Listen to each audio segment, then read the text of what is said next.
न असां नवाब माण्हू न असां अमीर आहियूं न असां नवाब माण्हू न असां अमीर आहियूं हिकु दिलबान नबीअ जे है हिकु दिलबान नबीअ जे दर्जा फ़क़ीर आहियूं न असां नवाब माण्हू न असां अमीर आहियूं न असां नवाब माण्हू न असां अमीर आहियूं अॼु ताईं खाधो पीतो इज़त असूल जो आहे बस आसरो असांखे रब ऐं रसूल जो आहे बस आसरो असांखे रब ऐं रसूल जो आहे हाँ बाबे ज़मीर नाहियूं हाँ बाज़मीर आहियूं बस बेज़मीर नाहियूं हाँ बाज़मीर आहियूं हिकु दिलबान नबीअ जे है हिकु दिलबान नबीअ जे दर्जा फ़क़ीर आहियूं न असां नवाब माण्हू न असां अमीर आहियूं न असां नवाब माण्हू न असां अमीर आहियूं ग़रीब माण्हू ऐं मालदार आहियूं ग़रीब माण्हू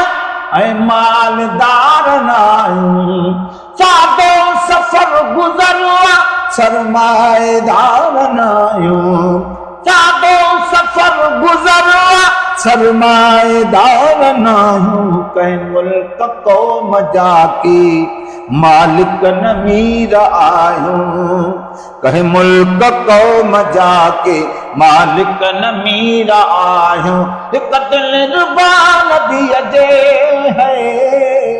हिकु दिलबान नबीअ जे दर्जा फ़क़ीर आहियूं न असां नवाब माण्हू न असां अमीर आहियूं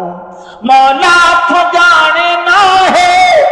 ज़रमाल जी ज़रूरत मौला थो ॼाणे नाहे ज़रमाल जी ज़रूरत मौला थो ॼाणे नाहे ज़रमाल जी ज़रूरत आमिना जे बचड़े लजपाल जी ज़रूरत आमिना जे बचड़े लजपाल जी ज़रूरत लजपाल जी ज़रूरत रब जो कसम है दिल में रखंदा उकीर आहियूं रब जो कसम है दिल में रखंदा उकीर आहियूं हिकु दिलबान नबीअ जे है हिकु दिलबान नबीअ जे दर्जा फ़क़ीर आहियूं न असां नवाब माण्हू न असां अमीर आहियूं जाकूं लॻी सदर जे